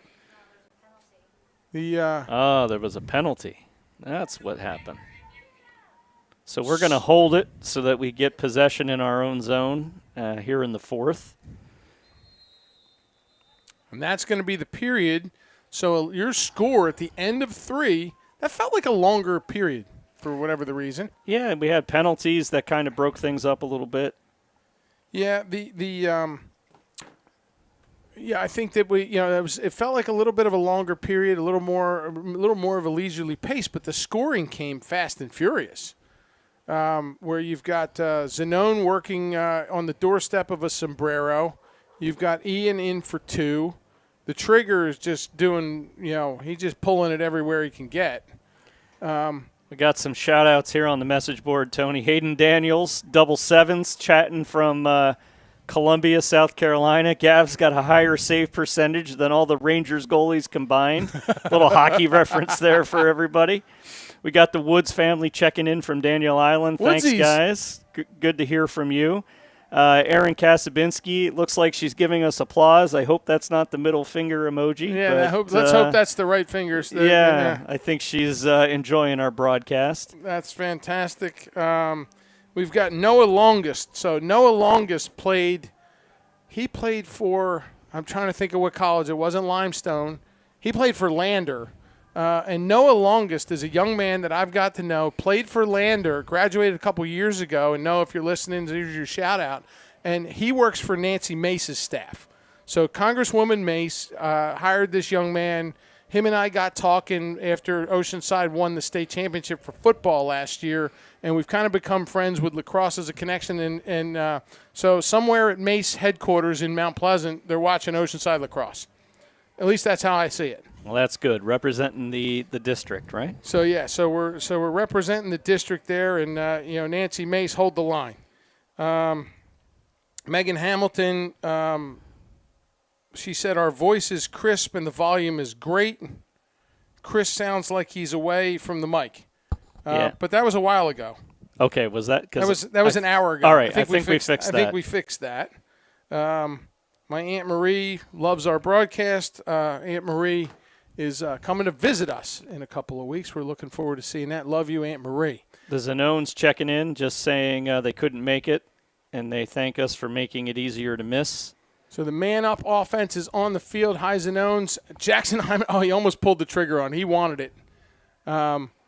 Over to Carter. Carter, back to Jackson. Over to AJ. MJ Zanone makes a fire, goes off an ankle or something, and somebody took a full swing from MJ, which is not quite as blistering as a full swing from Carter or the trigger, but it is a full swing nonetheless. It hurts. It hurts. It hurts. And that little Erin Kasabinski, she confirmed it's a clapping emoji, so that's a good thing. Oh, thank God. Yes. Thank God. We're safe. I feel much better about that. So I think we covered everybody. Thank you to everybody that's listening in. I wonder if we got Jamie Hollingsworth out in the middle of the ocean somewhere on his fishing trip. I wonder if we're going to hear from him at all. He's in a marlin fishing tournament or something in Costa Rica. So I can't say that I know where Costa Rica is because I'm not Magellan, but I know it's an island and it's out there somewhere. And he's in blue water doing what he loves to do, but I know he'd also love to be here with his boy and everybody with the lacrosse family. So, Jamie, if you're listening, I hope you hooked a big one, and, we miss you here. Carter Gregory behind the net. Up top, Caden Costa over to the trigger. Trigger runs across the 35-yard line. MJ Zanone. Oh, he stutters. Got some broken ankles and a moving pick. Wow. Magic tries for a little whip check there. It doesn't pan out. 33's coming in. Is right on the doorstep. Gavin says, "I'll take that," and we're going to run the clear. Gavin looking for a place to go with it, sends it over to the pickpocket. He wings it back to Gavin, or he tried. He got hooked there a little bit. The ball's bouncing around. It's going to end up with Andy Jones. We're desperately flirting. Well, I guess not. I was going to say we're flirting with a failure to advance. And you got to be kidding me! Wow. Is that really a full field assist on Andy Jones? That is a full field assist from Andy Jones to the trigger. You've got to be kidding me. It bounces over the defender's head, takes a one-hop right into the trigger's cross, and he buries it to the back of the twine. I think even in strict lacrosse parlance, that is a legitimate assist on Andy Jones. I think you are right. And I do not believe it was intended. He was kind of punning to get us out of some trouble there. Yeah, I mean, their mental clock is ticking. They got 10 seconds to get it to the line, and these guys are playing tiddlywinks back behind a GLE, and they've got to get the thing upfield. So, just goes to show you. I mean, it's all things Oceanside here today. They're digging it out. The officials say that it's going to be Oceanside ball as everyone retreats. AJ's going to whistle it in here. Up to Peanut. Peanut over to Carter. Carter swings it in front, and there's Ian for his hat trick. You get a hat trick, and you get a hat trick, and you get a sombrero. Wait, no sombreros yet. We're getting there. We're so close. So it's MJ, right? MJ. And the trigger's got to be closing in on Trigger's closing. He needs to. Right. That's Ian's hat trick. You got that right. Mm-hmm. I wonder if coming in as a freshman, he thought he would be talking hat tricks. That's incredible. Much less he would be talking 3 of them. He's right. had 3 hat tricks this year as a freshman. Great when you get those contributions. It certainly is. It's a game changer, and it just goes to show that the coaches have worked with these kids and the development that's happening. That's the impression. I talked about it earlier with Brody Hollingsworth, who's been injured. We're looking forward to getting him back. But the impression that these seniors have on the youngsters. Look at Cole Bradford. I mean, we're talking about freshmen. We forgot some days that he's even a freshman because he's duking it out with college commits on the dot every night. Well, somebody's got to pick the. All right, we finally have it picked up. So we've got a possession here. That's number 15, Hudson Brady for the Dolphins. There's a stoppage of play. They drop it. I assume that's a timeout. That is a timeout. So that's going to be a Dolphin timeout. And, so, back to our discussion there. You can't – we talk about it all the time, and I think the families love it because it's great to hear your kid's name on TV. But, I mean, when you talk about the youth movement, and then some of the games where we got these lopsided scores, you're seeing Woodsy in the game. You're seeing some of the other youngsters in the game, and those minutes matter. And if it's brought to you by a 10, 12-point lead that these guys get in the game as we continue to march toward our goal, which is a state title. I think as a coach, you would love every game to be, let's put up 12, 13 goals, be up by 8, 9, 10, and give some younger guys meaningful minutes against stronger competition. That's how you build a team that's going to come back and play hard year after year. Yeah. And that's how you implement a system. More importantly, it obviously speaks to effort, which is you see upperclassmen and how they work, and they hand off that work ethic generation to generation, class after class. But from an X's and O's standpoint, that's how you implement. You don't want to say, wow, my senior's graduating, how am I going to fill that hole? Well, certainly losing the senior class is going to matter. This is the class. Remember, #fulfill the prophecy. This is the senior class that bears that moniker, the 2025 class that was ordained 4 years ago that they will win a title or more. And here we are at the last dance, and this is their year, and they believe it to their core. Back underway here at Bowles, this magnificent facility. Thomas, the pickpocket, lurking behind the net, pushes it off under the light post.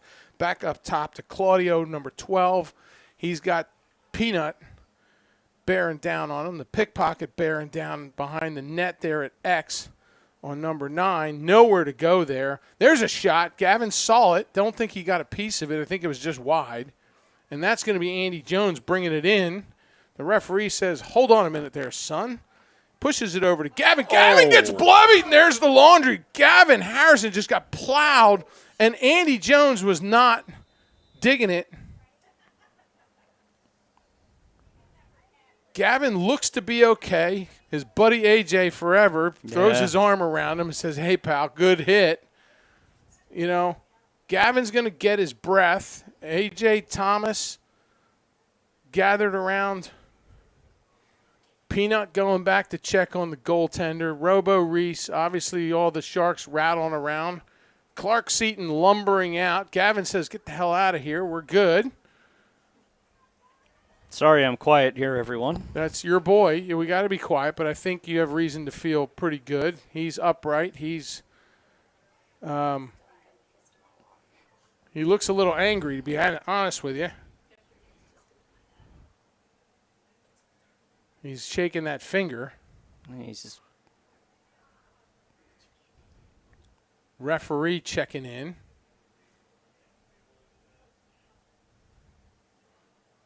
So I assume that will be a 2-minute unreleasable or worse. Well, he did the old unreleasable signal across there. There he is there, making the prayer hands over his head like an NFL safety. And again, this is a contact sport. We like contact, but it can't be against a defenseless player. And Gav being up in the air there with his back half turn, just not a hit that needs to happen. Yeah. And I'm not saying that because I'm his dad. That's just how the game is played. Yeah. So Oceanside will have some time here on offense to move the ball around and pad the score. Yeah, the Land Sharks are going to obviously get a free in. AJ having a little discussion with the referee. He didn't like that ball. He said, give me a new ball. That one is not shiny and white. Bring me something better, my son says. And so they will, eventually. Clark gets one, heaves it in. AJ, see what he thinks of that. Referee says, take it, kid. Apparently it's the only one you're going to get. That meets the approval. Yeah. So he comes in, feeds it over to Jackson Heineman, back behind the net to Ian Long, over under the goal post to the trigger. AJ, Heineman, Carter, Heineman, AJ, trigger, Ian. There's a little bit of a bobble, no matter. AJ's going to scoop that up, fires it inside, and he gets Ian Long. And Ian, he hesitated for 1 second. If he'd have fired it, I think he just had to make sure he had it. Yeah, he was trying to make sure that it actually settled in his stick. Great job on MJ backing that up, though. He had some competition back there on the end line. Yeah, I don't know how AJ got him the ball through traffic there, down low, put it right on his cross. It was a good feed. AJ goes for a step down. He bangs it off the pole. Oh, son, good rip. Back over to AJ. He was going to think about it again. He's been itching to do that. He's been playing more defense, and he's not selfish, but he does like scoring goals.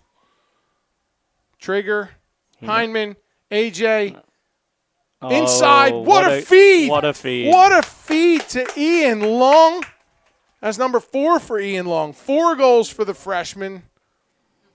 1, 2, 3, and number 4 for number 4. The little guy gets another one. That's 2 assists for AJ tonight. Obviously, he has no problem dishing the ball. Yeah, and look, I'm proud of him. I mean, what a feed that was. Yeah, beautiful, beautiful. Wow. So he trots off. He'll take his point and head for the sideline and, gets a little high five from Clark there. Oceanside going to be looking to add to this total here.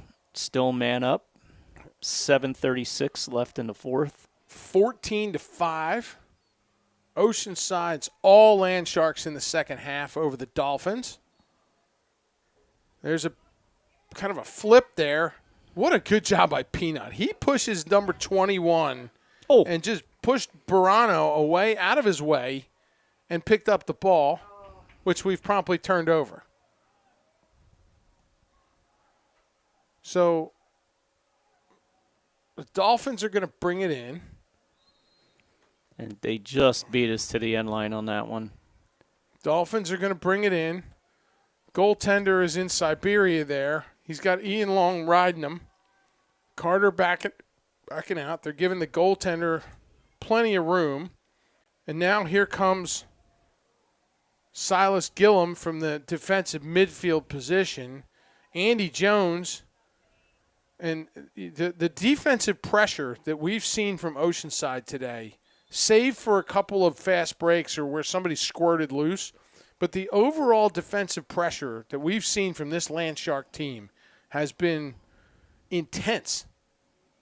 Now, we're accustomed to that. Again, we talk about the can opener, right? I mean, right. And our boys do it better than anybody. Between Andy Jones, Robo Reese, and Peanut, who owns the patent on the can opener, I think, these guys do it as well as anybody. But I just got to say, I mean, the pressure that we're seeing defensively on a very good Dolphins team here is I'm impressed. Well, Tony, even on that ride, you talk about pressure, but it's also IQ.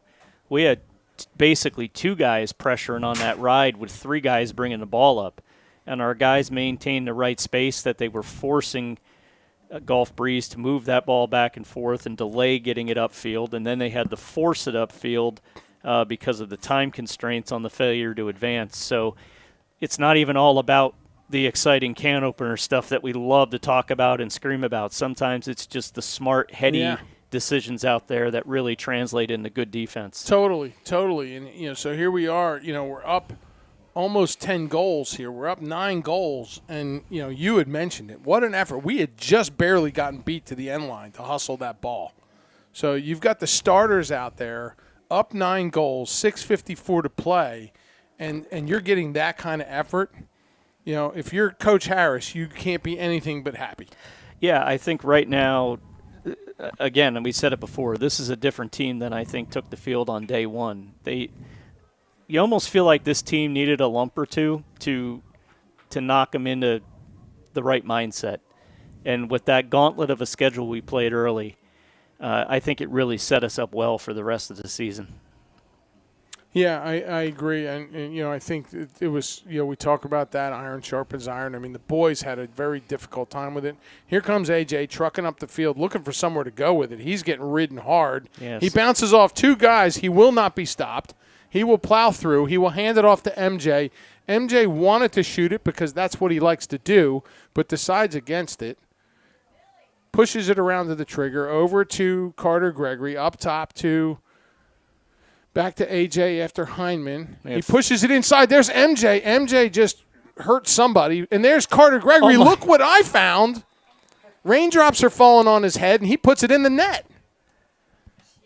Goodness gracious. I don't know what to say. I think most of the guys on the field had no idea where that ball was, but Gregory had it picked out up in the sky and was just waiting for it to come down. And AJ just went over to him and said, I meant to do that. It was supposed to get to you that way. That was my assist, right? That was his assist off a human being. And then, MJ, I guess. AJ fed it to MJ, and then inside, and MJ let one rip, went off an ankle or a knee or some sort of hard, bony structure. Well, it's just like pool. If you don't call your bank shot, it doesn't count, right? Well, it counts nonetheless. So MJ's going to get the assist off a Dolphin player to Carter Gregory, and that's Carter's hat trick, if I'm correct. Is that 2 or 3 for Carter? That's 2. That's 2 for Carter. But he's got 6 points, which is the more important thing because he's dishing as much as he's shooting, which is incredible. Yep. So statistically, the boys are really chugging along here. And there's the clamp fighting for every inch. The freshman digging it out against the seniors from the Dolphins there. Dolphins run it in. Kimker's out there, some fresh legs.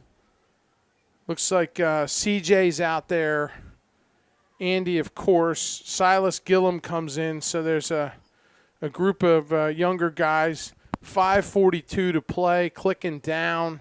Looks like the next game's starting to warm up over on the over by the Bowles field house over there.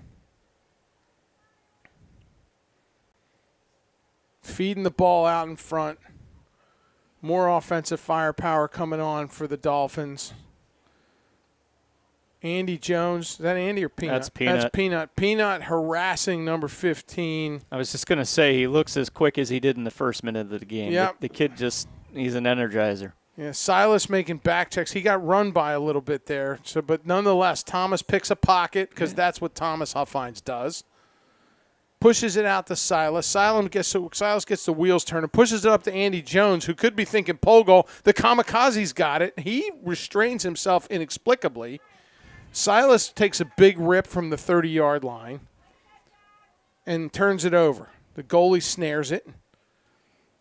The trigger's given the ride. Costa's coming to ride. He lumbers over to number 14, Ruddick. Oh, there's something going on at midfield there. A little bobble. Andy Jones starts laying the wood to 23 is Allen. 4:20 left in the fourth, Tony. And there's the pry bar going in there. And then he pulls him down. No call, but there's going to be a push. No penalty. There's no laundry on the field, so it'll be a push with possession, I assume. Yeah, they'll keep possession.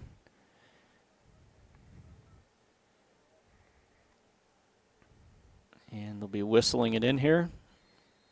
From the sidelines. Defense is boxed up. Silas Gillum, the short stick. Thomas Huffines, Peanut, Andy Jones. So all the staples of the Oceanside defense are out there. Charlie's out there. So we got 4 poles on the field. 3 poles? 4 poles. 3 poles. It was good defense there by Silas, taking that guy to the outside. Really nice on his hands. I didn't see Robo Reese in the game at this moment. It looks like he's getting a breather. So he's getting a breather. Thomas. A little kick save there. Yeah, and a little fisticuffs there. So who's 16 on our roster? I don't have my normal roster. That's Joey Harriet, isn't it? I believe. That's Joey Football. So Joey Football is out there at the short stick midfield because I could tell because him and Sawyer, all they do is they cross-check. So that's their thing. And they're good at it. So they're going to let people feel their presence there. So Sawyer and, no, that's Silas Gillum. Silas Gillum's out there stalking number 4, Nathan Story. Turns him over to Andy Jones. Andy starts whacking with the pole. Gets a little bit of hat there, but no call. No intent there. Nah. There's Peanut. He shows up in front of his guy with bad intentions. Yeah, that high pass kept him from ripping. Yep. So he couldn't handle it, and he came right down into the 6-foot pole stab of Peanut, making shish kebabs over there. We're coming under 3 minutes here, Tony. So the boys are frantically trying to get another one. The Dolphins are frantically trying to get one on there. Charlie didn't make the same mistake twice. That was the same position Charlie was in that the goal, but number 9 rips one. Ben Cozart, I actually think that's a hat trick for him. I think he's had 3 of their 6. So they get one by G, a solid, 15-yarder. Yeah, and that was a good low shot. Tough for the goalie sometimes from the outside to see those. Yeah, shadows are getting long. We're not making excuses for Yep. G. No. Nicely placed shot. No, that's a great shot. And like you said, a hat trick for that gentleman. Good game for him. Absolutely. I mean, if your goal is to make the shot difficult on the goalie, he picked the right one. It's a tough ball to see, tough ball to save. So we're going to be back out on the clamp. You've got Kimker out there, and is that 19? Is that Woodsy on the other side? 19 would be Logan. Logan Finley. Yeah. Finley. Sorry about that. My buddy Chris Finley's going to be like, what are you doing? That's my boy. Yeah, 6 is Charlie. So 19. So the youngsters are starting to check into the game for the Land Sharks, which means that Coach Harris has seen enough from his senior staff. And we're starting to rotate some bodies into this thing, feeling that the 9-point lead is sufficient with 2 minutes and 30 seconds left. So the Dolphins are out at the 40-yard line. And they get by one. They turn. There's a turn inside. Gavin can't see it. There it is. He got on it. Gavin looks like he's feeling pretty good, Coach. He just jumped on that ball like it was a live grenade to save, the platoon. Saving his men. Saving his men. So Andy Jones gets his pocket picked there. I'll tell you what, this kid, Ben Kozer, can play. I love guys that don't give up. I mean, you could be on this Golf Breeze team and say, let's just pack it in, and they're still out there challenging. You got to like that. Yeah, I love it. I mean, this team appears to be very well coached. Again, we don't know a ton about them, and we thank them for taking the ride out here to play with us and to give us the competition. It's been a spirited matchup. It was a tight game for a long time before the Land Sharks kind of opened them up in the second half here. And there is no quit in this Golf Breeze team, and they're still coming. Little bobble there. I just think that the Oceanside defense has just made life miserable for their offensive effort, and they're up against a very, very stout defense. Yeah, this defense shows time and time again why we call them the Fortress. Gavin makes a save coming out the back door of the game here. At 1:15, he's still taking shells. Yeah, I don't know that he wants to be doing this at this point. He's like, boys, get it down the other end. I think he's saying, how about a turnover? Yeah, so I already took my licks. Yeah, so he took one off the face there, but nonetheless, he makes the save. There's one all the way out top. And another big step down. That's going top right.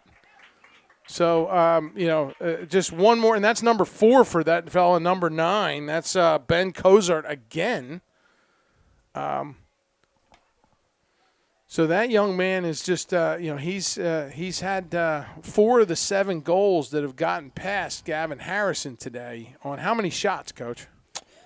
Since you have the stats, I have the stats, yeah. Now I just got to get faster at looking at them. Golf Breeze has 26 shots today. So 20. Now that's not all shots on goal, but 26 shots total, and Gavin has 12 saves on and 7 goals against. So 19 on goal. 19 shots on goal. Yeah. So that's a lot of shots. That's a lot of rubber the boys seen today. And he got leveled once. Yeah. And it seems like, for the limited time that Golf Breeze has had on offense, they've taken advantage of it, getting 19 shots on goal for sure. Yeah, I think that and I think they're going to play to the end here, Coach. There's a minute left, and there is Robo Reese almost on cue because I was wondering where he was, and Oceanside's going to be content to kind of push it around here. There's a timeout. I'm thinking this will be an opportunity for Tom to get some other guys in. Probably see a goalie change here. Yeah, I think let's see what goal. I mean, we have 4 goalies, so any bets? What's the over/under? Who's coming out here? Well, you never know. So sorry, folks. We're actually up here in the booth with our staff here, wondering who has the keys to the car. So we're trying to the important things. The important things. So with 51 seconds left, we're planning our departure. And so that's slightly unprofessional, but we are away on half a vacation here with this lacrosse program that we're thrilled to be with our lacrosse family. And it's late in the day, and folks are getting a little hungry, and we're trying to think, okay, well, first thing we need are the car keys because we came in hot from the travel, and we were a little disheveled getting ourselves set up were it not for the stick-to-itiveness of my partner to put this whole extravaganza together. We made it work. We did make it work, and we made it work in plush accommodations. Well, we have air conditioning. I mean, if the Ritz-Carlton had a broadcasting booth, we're in it. Right. No bugs. No bugs. This is glorious. 38 seconds to go. Trigger killing time. 32. Over to Carter Gregory. We're going to be content. We got to stay in the box here. I don't know if that's a South Carolina rule or a universal high school thing. If we were in South Carolina, you have to stay in the box. Thank you, sir. Our broadcasting brethren on the other side of the wall has informed me that is a rule in Florida. Thank you. So poor Carter gets to do the dance. Right. Carter has to run around for 40 consecutive seconds getting whacked by a pole. And that's going to be it. And that is going to be the end of this game. And there's some handshakes out there. Sun's out, guns out, just gave a nice high five to Carter Gregory. What a good group of young men these Dolphins are. We're going to go rally around G, our goaltender and field general. And the Oceanside Land Sharks are feeling pretty good about themselves. I think that's our 5th or 6th win in a row. Take your time. I'll wait. Wow. 6th. I think it's our 6th win in a row. I think you're right. I'm going to say that. I think it's our 6th straight. Great competition, beautiful facility, good crowd that made the trip long ways for both schools. So not a lot to go through post-game here. We saw a lot of great things. We feel good about it. We are going to sign off here fairly quickly and make our way because we've got to get to the boys and get them fed and get them back to the hotel. And we're staying at Margaritaville. So for the parents, we're feeling pretty good about that. There's the customary handshakes, great sportsmanship. The next game is starting to warm up on the field. Chris and I will be back on the air tomorrow with Angie behind the camera in this beautiful press box. We will be back here tomorrow for a 4 o'clock start on a Friday afternoon. So if you are having happy hour somewhere at 4 p.m. tomorrow on a Friday, tune in and listen to us as the Oceanside Land Sharks take on Riverside here at this beautiful Bowls facility. So until then, I'm Tony Zarzaka. This is the coach, Chris Harrison, to my right. Angie Gregory tearing down the camera as we speak. Thank you to everyone who made this trip possible, every volunteer, every dollar donated, the school administration, Mark Meyer, Christina Brown, Brooks Barano, everyone, our athletic training staff, all the coaches.